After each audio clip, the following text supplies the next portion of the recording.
नमस्कार दोस्तों, स्वागत है आप सबका हमारे इस कार्यक्रम में। और आज जैसे कि हम लोग आए हैं भारत अंतर्राष्ट्रीय व्यापार मेला के 44वें संस्करण में। इस समय हम लोग मौजूद हैं और ये मेला एक IITF जिसका नाम है इंडिया इंटरनेशनल ट्रेड फेयर भी इसको कहा जाता है, और ITPO यानी कि इंडिया ट्रेड प्रमोशन ऑर्गेनाइजेशन के द्वारा भारत मंडपम में ये लगाया जाता है और 44वां इसका संस्करण है। तो ऐसे में हमने बात की और हाँ, यहाँ पर हमने देखा कि कितने अलग अलग हमारे जो कलाकार भाई भाई हैं, बहनें हैं, वो लोग यहाँ पर आए हुए हैं। ना सिर्फ देश के विभिन्न राज्यों से, प्रदेशों से, बल्कि देश विदेश से भी यहाँ पर पार्टिसिपेशन है। तो ये यूँ कहें कि ये मेला एक अवसर है विभिन्न संस्कृतियों को ना सिर्फ भारत देश की ही बल्कि विदेश की भी संस्कृतियों और परंपराओं से रूबरू होने का। जी। तो ऐसे में हम लोग मौजूद हैं, हमारे एक ये बहन है और इनके मैंने प्रोडक्ट्स जब देखे तो बहुत अच्छे लगे। तो आइए जानते हैं इनके प्रोडक्ट्स के बारे में और क्या कुछ है, उन सब पहलुओं के बारे में हम जानेंगे। तो आपका बहुत बहुत स्वागत है हमारे इस कार्यक्रम में।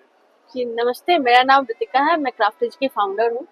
हम लोग यहाँ पे पटना बिहार से आए हैं DC हैंडीक्राफ्ट की तरफ से, और यहाँ हम लोग को आके काफी बहुत कुछ सीखने के लिए भी मिला है। और हम लोग जैसे बिहार का हम लोग का फोक आर्ट है मिथिला पेंटिंग, तो उसको हम लोग रिप्रेजेंट कर रहे हैं यहाँ पे।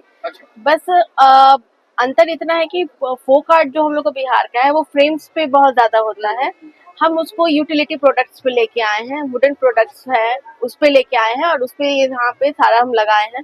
तो जो डेली यूज में हम लोग यूज करते हैं उसको हम लोग यहाँ पे दिखा रहे हैं, और यहाँ पे लोगों को काफी पसंद भी आ रहा है, और लोग यहाँ दिल्ली से हम लोग को काफी इंटरेक्शन भी मिल रहा है। बिल्कुल बिल्कुल बिल्कुल। मैं जैसे, आपका नाम?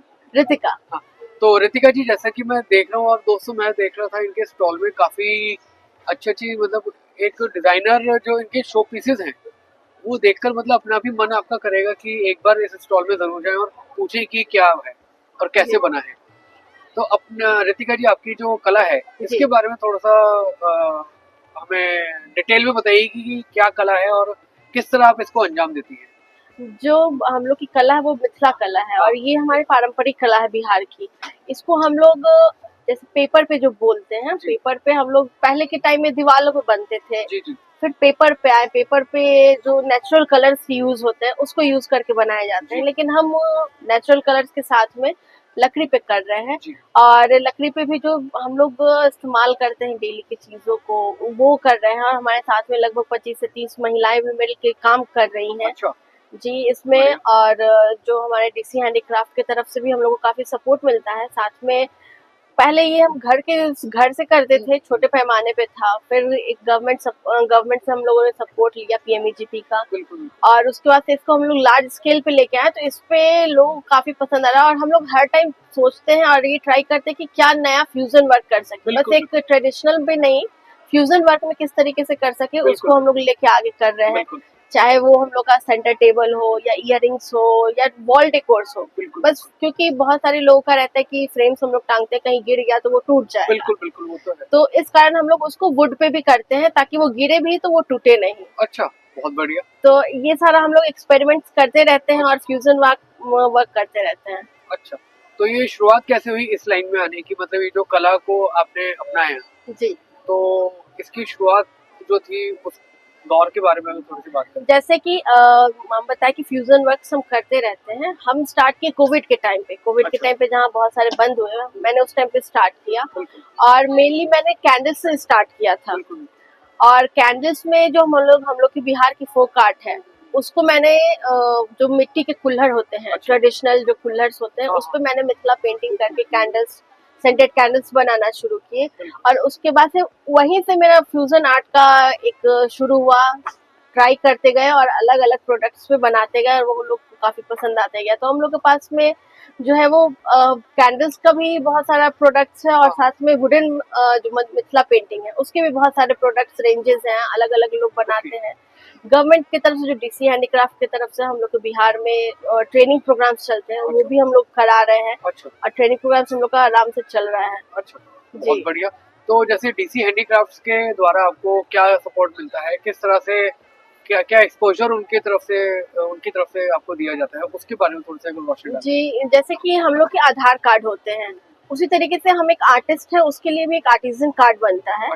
तो हम लोग आर्टिजन कार्ड के थ्रू इसमें जो स्टॉल्स मिलते हैं डीसी हैंडीक्राफ्ट के थ्रू, अलग अलग स्टेट्स में हो, हम लोग को वहाँ भेजा जाता है। हम लोग अप्लाई करते हैं, वहाँ पे फ्री ऑफ कॉस्ट स्टॉल्स मिलते हैं डीसी हैंडीक्राफ्ट के थ्रू।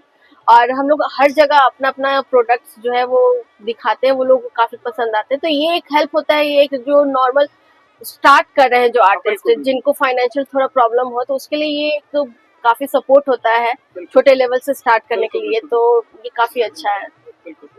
तो हैंडीक्राफ्ट्स के द्वारा आपको कोई अवार्ड मिला है? क्योंकि जैसे डीसी हैंडीक्राफ्ट्स के अवार्ड्स होते हैं, स्टेट, नेशनल और शिल्प ग्रुप, और इस तरह के जो विभिन्न अवार्ड कैटेगरीज इनकी है जी, तो क्या आपने कभी उनके लिए नहीं अप्लाई किया? नहीं, उसके लिए मैंने कभी अप्लाई नहीं किया। अदरवाइज में अगर जो हम लोग के स्टेट्स में जो स्टेट लेवल के ही दूसरे अवार्ड है, जैसे दक्ष देशज सम्मान है, वो हमको मिला हुआ है। फिर विजय लक्ष्मी अवार्ड मिला हुआ है, वो भी पूरा नेशनल लेवल पे होता है। और हमको वुमेनिश अवार्ड भी मिला हुआ है। तो ये 3 अवार्ड्स मिले हुए, लेकिन जो बेसिक जो डीसी हैंडीक्राफ्ट्स की तरफ से होते हैं उसमें मैंने अभी तक अप्लाई नहीं किया, लेकिन आगे के टाइम में जरूर अप्लाई करूंगी उसमें। बिल्कुल बिल्कुल, नहीं ये बहुत अच्छी बात है और हम तो आपको शुभकामनाएं देंगे और हमारे सभी दोस्त लोग भी इनको शुभकामनाएं देंगे और दे ही रहे होंगे कि एक कहते ना कि घर में अगर किसी लड़के को अवार्ड मिले तो इतनी खुशी नहीं होती, अपने बेटे को अगर अवार्ड मिले उतनी खुशी नहीं होती जितनी की बेटी को अगर वो अवार्ड मिलता है तो वो कहीं ज्यादा बढ़ जाती है। मतलब क्योंकि घर की बेटी जो है वो लक्ष्मी के रूप में भी माना जाता है बेटियों को। तो वो जो पल था जो आपको जब ये अवार्ड्स से जो नवाजा गया, इन पुरस्कारों से आपको नवाजा गया, तो वो जो पल था वो कैसा था? वो काफी अच्छा था, क्योंकि एक जब स्टार्ट किए थे उस टाइम में सोच रहे थे कि इस लेवल तक पहुंचेंगे कि हमको अवार्ड मिलेगा, लेकिन लगातार मेहनत और हम लोग का आर्टिस्ट का ग्रुप है, हम लोग सब लगभग 25 से 30 आर्टिस्ट लोग हम लोग साथ में मिलकर काम करते हैं। तो कभी भी कोई भी ऑर्गेनाइजेशन अकेले बड़ा नहीं होता है, साथ में जो आर्टिस्ट लोग काम करते हैं उसके साथ ही में हम लोग मिलकर आगे बढ़ते हैं। और इस कारण जब अवार्ड मिला तो वो काफी अच्छा रहा और सब जगह से फिर और सपोर्ट भी मिलने लगा, क्योंकि एक होता है ना कि स्टार्टिंग में कहीं सपोर्ट नहीं मिल रहा है या फिर अप्रिशिएशन नहीं मिल रहा है, लेकिन जब आपको अवार्ड मिलता है या फिर रिकॉग्नाइज करते हैं लोग तो उसमें आपको सबको बहुत अच्छा भी लगता है और खुद को भी बहुत अच्छा लगता है। बिल्कुल बिल्कुल बिल्कुल, वो तो है। तो आप आपकी जो कला है उसके बारे में थोड़ा सा और डिटेल में अगर जाएं तो ये एक पीस बनाने में क्या कितना समय लगता है और किस तरह के मटेरियल्स आप यूज करती हैं? जैसे कि जो मिथिला आर्ट है, मिथिला पेंटिंग है, इसमें 4 शैली होती है। एक कचनी शैली होती है, एक भरनी होती है, एक गोदना होता है और एक कोहबर होता है। जैसे वो चारों शैली होती है, तो हम लोग जब पेपर पे करते हैं तो पेपर पे ऐसे ही डायरेक्ट ड्रॉ नहीं करते हैं। हम लोग का जो पेपर भी होता है उसमें 60% पेपर और 40% कॉटन मिक्स होता है, उसी पे वो हैंडमेड शीट बोलते हैं, हम लोग उस पे बनाते हैं। उसको स्टार्ट करने के लिए पहले हम लोग गोबर, नीम और ये दोनों को मिक्स करके पहले गोबर का लेप करते हैं, उसके बाद से फिर पेंटिंग हम लोग उस पे बनाते हैं जी। तो ये इस तरीके से हम लोग पेपर पे पहले उसका कंप्लीट तैयार करते हैं, फिर हम लोग काम करते हैं। लेकिन वुडन पे क्या है कि वुड पे हम लोग डायरेक्ट उस पे पहले तो एक तो पेपर का हो गया, पेपर के बाद हम लोग हर मटेरियल पे हर बेस पे काम करते हैं। तो वुड पे हम लोग पहले उसको प्राइमर से उसको पहले बेस करते हैं, फिर उस पे डिजाइन्स बना के उसको हम लोग काम करते हैं। कचनी शैली हो गया जिसमें हम लोग हर एक लाइन्स अलग अलग ड्रॉ किए जाते हैं। भरनी शैली हो गया जिसमें उसमें पूरा कलर फिल किया जाता है, तो वो भरनी शैली हो गया। गोदना हो गया जिसमें सिर्फ ब्लैक एंड व्हाइट उसमें राजा सलहेज की स्टोरी होती है, वो बनती है।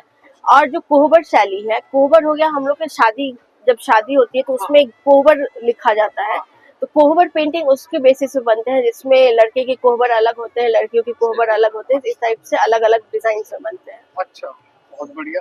तो जैसे आपके जो प्रोडक्ट्स हैं उसकी कुछ अगर एक झलक आप दिखा सके।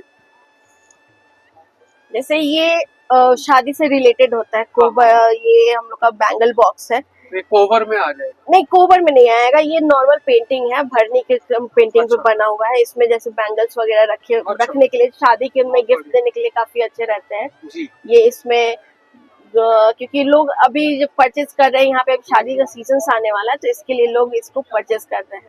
बिल्कुल बिल्कुल। तो ये इसका क्या प्राइस रहता है? ये 1800 का रहता है। इस पे पूरा वुड पे जब इसको हम लोग भिंगाएंगे भी ना तो ये खराब नहीं होगा इस पे। अच्छा, और ये प्लस लॉक भी है इसमें? हाँ, इसमें सारे लॉक्स हैं और लॉक्स पे भी डिजाइन इस तरीके से बने हुए हैं कि पता नहीं चलेगा पेंटिंग उस पे भी की हुई है। बिल्कुल बिल्कुल बिल्कुल, वही मैं देख रहा हूँ कि एकदम बहुत सफाई से आपने मतलब ये बनाया हुआ है, कुछ लग नहीं जी रहा कि अलग से पेंटिंग ऊपर से करी है, ये क्या है? जी ऐसा लग रहा है कि प्रिंटेड ही है जैसे पूरा। जी, इस तरीके से हम लोग करते हैं ताकि वो पूरा खराब नहीं हो। बिल्कुल बिल्कुल बिल्कुल। तो और इसके अलावा क्या आप करते हैं और क्या क्या कलाकृतियां हैं, थोड़ी सी अगर हमारे दर्शकों के लिए आप दिखा सकें। जी, जैसे कि हम लोग का अलग अलग सेक्टर्स पे रहते हैं, जैसे ये तोरण है, बिल्कुल बिल्कुल। ये जो गेट पे हम लोग डिजाइन करते हैं, हाँ हाँ नॉर्मल हम लोग मोती वाले बहुत सारे बिल्कुल टांगते हैं, लेकिन अब हम लोग क्या कर रहे हैं, उसको कैनवास पे अच्छा पेंटिंग करके उसको लेके आए हैं। फिर कॉर्पोरेट में हम लोग का गिफ्टिंग होता है, कॉर्पोरेट में भी गिफ्ट जाता है, तो उसमें भी मिथिला पेंटिंग की काफी डिमांड रहती है। तो उसमें भी हम लोग क्या किए हैं कि वो जितने भी जो डेली यूज में होते हैं, जैसे ये डायरी सेट्स वगैरह में बिल्कुल है, बिल्कुल। तो ये सारा हम लोग बना के रखे हुए हैं ताकि वो कॉर्पोरेट गिफ्टिंग में भी जो लोग हैं वो परचेज कर सके। अच्छा बहुत बढ़िया। जी तो अभी आगे आपके क्या प्लान्स हैं, फ्यूचर में आपके क्या प्लान्स हैं, जी, फ्यूचर भविष्य को में लेकर क्या तैयारियां चल रही हैं? इसी में हम लोग और भी नए नए प्रोडक्ट्स ऐड कर रहे हैं, और साथ में और भी महिलाएं जो हम लोग के साथ भी जो 25 महिलाएं जुड़ी हाँ हुई हाँ हैं, उसमें से ऐसे बहुत सारी महिलाएं हैं जो घर से बाहर नहीं आती हैं, बिल्कुल बिल्कुल और बहुत सारी हैं जो मतलब बिल्कुल कॉलेज स्टूडेंट्स हैं, बिल्कुल वो सारे काम कर रही हैं। तो जो महिलाएं घर से बाहर नहीं निकलती हैं, उनको भी एक तरीके से घर में बैठे रोजगार मिल पाए, बिल्कुल। उसमें हम लोग काम कर रहे हैं। वुमेन एम्पावरमेंट की तरफ में हम लोग इसको काम कर रहे हैं। तो चलिए रितिका जी, आपने हमारे इस कार्यक्रम के लिए कुछ पल निकाले और अपने इतने सुंदर सुंदर डिजाइन अपने हमें दिखाया, अपनी जर्नी के बारे में बताया, तो उसके लिए आपका बहुत बहुत धन्यवाद। धन्यवाद। धन्यवाद।